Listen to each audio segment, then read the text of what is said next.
फिर फ्रेंड दोस्तों, मैं हूँ फ्रेंड एमएल परमार और स्वागत करता हूँ YouTube channel maths trick bye Parmar से। तो दोस्तों, आज का point of reasoning practice set 9 है। रीजनिंग का प्रैक्टिस सेट 9 है। इससे पहले 8 सेट मैं आपको बता चुका हूँ, तो वो भी आप देख सकते हैं। और ये वाला सेट आपके लिए वेरी हेल्पफुल रहने वाला। आप किसी भी कंपटीशन एग्जाम दे रहे हैं तो बहुत हेल्पफुल रहने वाला। आइए दोस्तों, शुरुआत करते हैं। देखिए, एक किसी परीक्षा में किसी व्यक्ति को 20% अंक प्राप्त करके वो 30 अंकों से फेल हो जाता है। 30 अंकों से फेल हो जाता है। दूसरा परीक्षार्थी 32% अंक प्राप्त करता है, 42 अंकों से फेल हो जाता है, अधिक प्राप्त करता है। तो पास होने के लिए कितने अंक चाहिए? देखिए, कुछ नहीं करना, ये 4 ऑप्शन आप सामने कमेंट कीजिए ज़रूर अगर आता है तो। देखिए, कोई भी व्यक्ति, मान लीजिए कि ए व्यक्ति है और ये बी वाला व्यक्ति है। दो व्यक्ति आप पास हैं, दोनों की तुलना कीजिए। 20% अंक प्राप्त करके, ये मतलब ये 20% अंक तो प्राप्त कर लेता है, लेकिन 30 अंकों से फेल हो जाता है। तो फेल होने का मतलब ये 30 अंक और अगर और इसको जुड़ जाते तो ये पास हो जाता। वही तो बात है, 30 अंक और मिल जाता, पास हो जाता।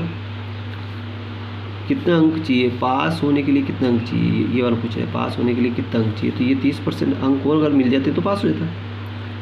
आगे दूसरा अंक वो क्या कह रहा है कि दूसरा विद्यार्थी 32%, देखो ये 32% अंक प्राप्त करता है और 42 अंक अधिक प्राप्त, जितने चाहिए उससे 42 अधिक लाता है। तो अधिक वाले को हटा दो और कम वाले को जोड़ दो, कुछ नहीं करना।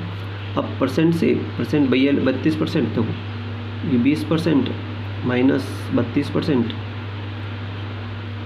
और ये माइनस के 42 और ये 30 इधर आएंगे तो माइनस के 30 हो जाएंगे। ये घट आए तो माइनस के 12% बचे, है ना।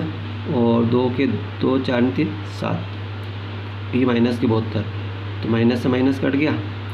12 के 12 6 72, यानी कि 1% का जो मान है 6 आया। तो 100% का मान निकालेंगे तो कितना आएगा? 100% का मान बराबर 600। तो ये पूर्णांक हो गया अपना। पूर्णांक कितना आ गया अपने पास? 600 आ गया। अब 600 के 30 अंक तो मिल गए, 20% निकालो।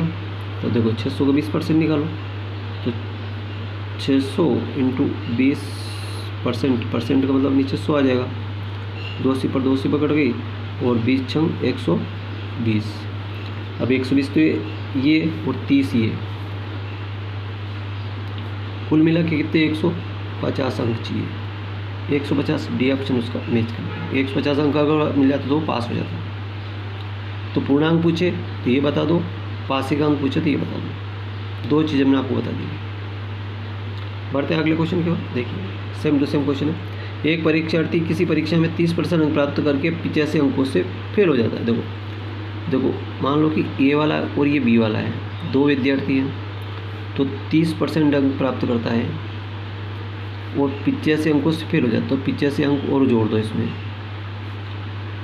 85 अंक और जोड़ दो। फिर 45% अंक प्राप्त करता है दूसरा वाला और 35 अंक अधिक लाता है, तो अधिक वाले को घटा दो।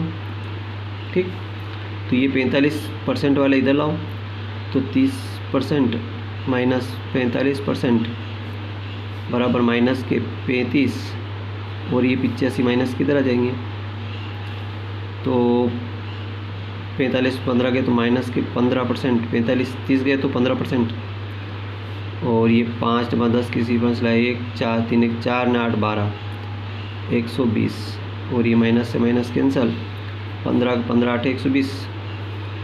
तो 1% का मान बराबर 8, तो 100% का मान कितना हो जाएगा? 800। ये अपना पूर्णांक हो गया। 800 अपने क्या आ गया? पूर्णांक आ गया। और वो कह रहा है कि पास होने के लिए कितना अंक चाहिए? पास होने के लिए कितना अंक चाहिए? तो 800 का 85 अंक तो यही सी, 30% निकालो, तो गुणित 30% निकालो बटा 100 हो जाएगा। 2 सिफर 2 सिफर पकड़ गई, 3 8 24, 240 और 85 ये जोड़ दो, तो 5 8 4 12 2 सिला 1 2 1 3 325 अंक। तो 325 अंक डी ऑप्शन पर मैच कर गया। 325 अंक पे वो पास हो गया। इसके बाद अगला क्वेश्चन देखिए। राम पश्चिम की ओर 15 किलोमीटर चला, फिर दाईं मुड़कर 8 किलोमीटर चला, फिर दाईं मुड़कर 30 किलोमीटर चला। वो अपने घर से कितनी दूर है? देखो तो वेन डायग्राम का क्वेश्चन देखिए, ये यहाँ से ईस्ट, वेस्ट, नॉर्थ और साउथ, यानी पूर्व, पश्चिम, उत्तर और दक्षिण। अब वो किधर चला? पश्चिम। हमेशा कोई व्यक्ति मूल बिंदु से चलता है, यहाँ से चलता है, 15 किलोमीटर चला, तो यहाँ से 15 किलोमीटर ये आ गया 15 मीटर। अब क्या करा था? यहाँ से दाईं ओर मुड़ा, तो दाईं ओर इधर है ना, इधर दाईं ओर, और 8 मीटर चला, तो यहाँ से दाईं, ये मतलब 8 मीटर चला। फिर कह रहा है दाईं मुड़ा, फिर दाईं मुड़ा यहाँ से, तो 30 मीटर चला। तो देखो यहाँ से ये वाला, तो 15 तो ये, तो 15 ये चला और 15 और चला, तो यहाँ आके खड़ा हो गया। तो मूल बिंदु से कितनी दूरी? तो ये दूरी निकालनी है अपने को, ये वाली दूरी निकालनी है। तो यहाँ पे बन गया पाइथागोरस 90 अंश का कोण बन गया। तो ये तो 15 है इसे, तो ये दूरी इधर 8 है, तो इधर भी 8 होगी, ये बराबर दूरी है। तो अब यहाँ पाइथागोरस प्रमेय लगाएंगे, तो ये जो कर्ण है अपना,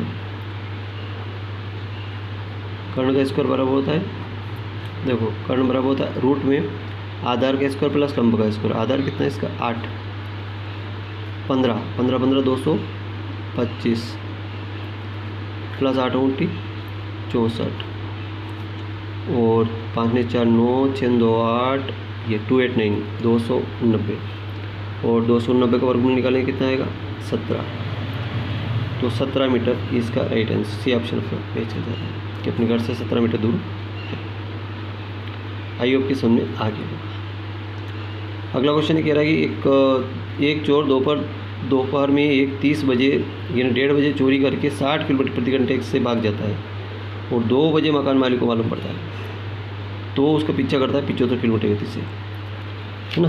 देखिए, तो अब यहाँ ध्यान देना है कि वो 1:30 बजे चोरी करता है और 2 बजे मकान मालिक को मालूम पड़ता है और 60 किलोमीटर गति से भागता है। अब कितनी दूरी चला गया? आधा घंटे में। देखो यहाँ पे लिखेंगे हम कि 1:30 पर तो चोरी करके भागा और 2 बजे मकान मालिक 2 बजे, तो कितना इतने देर कितना घंटे से हो गया? आधा घंटा समय हो गया, और आधा घंटा और 1 घंटे में वो कितना जाता है? 60 किलोमीटर जाता है। 1 घंटे में 60 किलोमीटर जाता है ना। तो 60 किलोमीटर गति से भागा, तो आधे घंटे में कितना भागा वो? 30 किलोमीटर। 30 किलोमीटर भाग गया। 30 किलोमीटर की दूरी पर वो भाग गया। आधे घंटे में 30 किलोमीटर दूरी पर वो भाग गया, है ना। 30 किलोमीटर दूरी पर वो भाग गया। अब देखिए यहाँ पे तो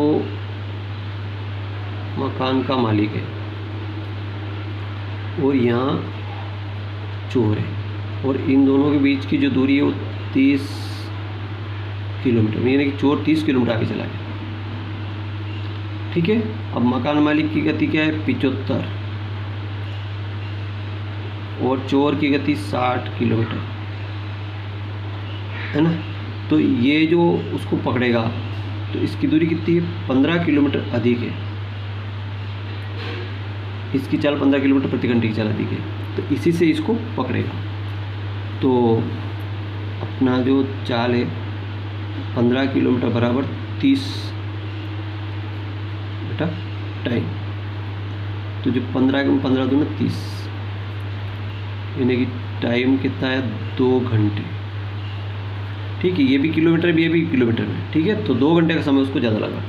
तो 2 बजे तो मकान मालिक कितने बजे चोर पकड़ा जाएगा? 2 बजे तो मकान मालिक दौड़ा, 2 में 2 घंटे वो समय लगे, तो 2 और 2 कितने? 4, यानी कि 4 बजे उसको पकड़ लेगा।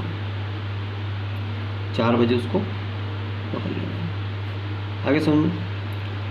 4 बजे उसको पकड़ लेगा। ठीक है।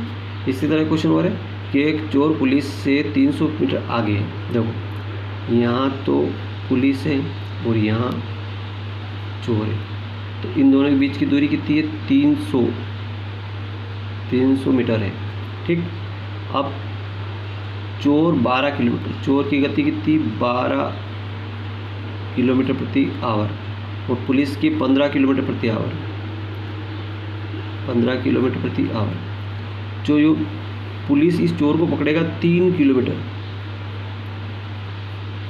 3 किलोमीटर प्रति घंटे की दर से तेज दौड़ रहा है वो, तो इसी को ये दूरी 300 मीटर दूरी पकड़ेगा, 300 मीटर, और ये मीटर में है बटा टाइम। तो इसको किलोमीटर, क्योंकि मीटर में जा रहा, तो इसको मीटर बनाने के लिए 5/18 का गुणा करेंगे तो मीटर प्रति सेकंड हो जाएगा। ये क्या हो जाएगा? मीटर प्रति सेकंड हो जाएगा, मीटर प्रति सेकंड हो जाएगा।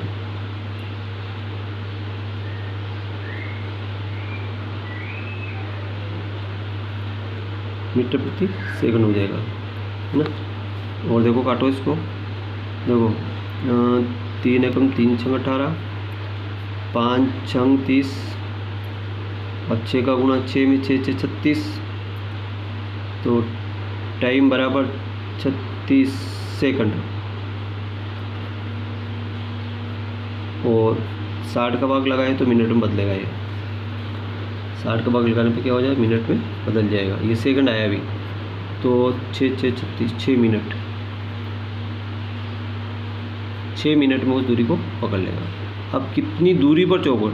6 मिनट। अब चोर देखो 1200 किलोमीटर चलता है, चोर की चाल कितनी है? 1200 किलोमीटर दूरी है, 12 किलोमीटर।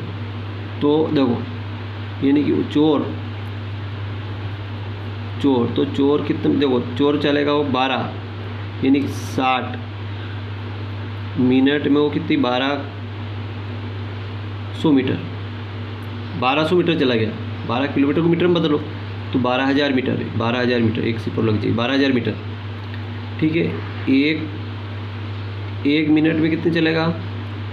12,000 मीटर बटा 60। अब 6 मिनट में कितनी चलेगा? 6 मिनट में तो ये 12,000 इंटू 6 बटा 60, सिपर सिपर कट गई, 6 से 6 कट गए, तो बराबर 1200 मीटर। अब 1200 मीटर कितनी दूरी पर चोर पकड़ा जाएगा? ये कह रहा कितनी दूरी पर चोर, कितनी दूरी जाने के बाद चोर पकड़ा जाएगा। तो 1200 मीटर तो अभी भागा, और 300 मीटर पहले चला था वो, पहले 300 मीटर था, तो ये 300 उसमें प्लस कर देंगे, तो कुल मिला के वो 1500 मीटर दूरी पर वो चोर को पकड़ लेगा। तो 1500 मीटर कौन सा ऑप्शन आ रहा है? डी ऑप्शन पर मैच कर दिया। 1500 मीटर डी बराबर 1500 मीटर चोर को पकड़ लेगा। आयु के सामने आगे होगा। इस तरह अगला क्वेश्चन देखिए, एक खंभे पर 65 मीटर खंभे पर एक बंदर चढ़ता है और पहले मिनट में 5 मीटर चढ़ता है, दूसरे में 2 मीटर नीचे गिर जाता है, तो कितने समय खंभे चढ़ जाए? तो वो देखो मैं आपको 2 क्वेश्चन यहाँ पे, तो इस जगह को मैं ये समझा देता हूँ। देखो ये खंभा है, ये अपना सवाल हल कर रहे हैं, छठा सवाल हल करेंगे। देखो ये खंभा है, ये खंभा है, और ये 65, तो 1 मिनट में, तो यहाँ से देखो अगर और यहाँ आ जाएगा ना, तो यहाँ एक मिनट में 5 मीटर चढ़ जाएगा, तो जब 5 मीटर चढ़ जाएगा तो 60 मीटर की बात रह गई। 60 मीटर उसको चढ़ना है। कितने चढ़ना है? ये 60 मीटर है ना, यही उसको चढ़ना है। कितना समय लगेगा? क्योंकि यहाँ आने के बाद तो 1 मिनट में यहाँ तक चला जाएगा, फिर नीचे नहीं गिरेगा, ऊपर चढ़ जाएगा, वापस नीचे नहीं गिरेगा। ठीक है, फिर नीचे नहीं गिरेगा। तो देखो एक मिनट में कितना चढ़ता है? 5 मीटर, और फिर दूसरे अगले मिनट में फिर 2 मीटर नीचे गिर जाता है। तो जो कुल उनको समय लगा 2 मिनट बराबर, तो 5 में 3 घट 2 घटा लो 3 मीटर,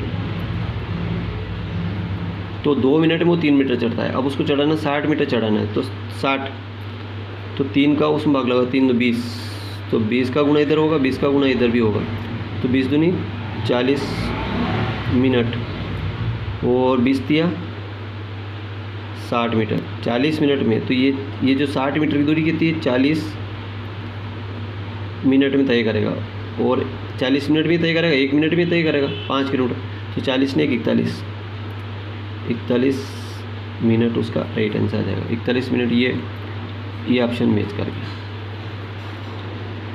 इस तरह अगला क्वेश्चन देखिए, एक पार्टी में 16 मित्र एक दूसरे से हाथ मिलाते हैं तो कुल कितनी बार हाथ मिलाएंगे। देखो हाथ मिलाने वाला फार्मूला, हाथ मिलाने वाला जो फार्मूला है होता n-1/2, याद रखना। तो n का मान कितना हो जाएगा 16, और 16 में से एक है तो 15/2, 2 से भाग लगा, 2 8 16, 15 8 120 बार। तो 120 ये बी ऑप्शन अपना मैच कर गया, 120 बार हाथ वो मिलाएगा। तो थैंक यू दोस्तों, वीडियो अच्छा लगा लाइक करें, चैनल को सब्सक्राइब करना ना भूलें।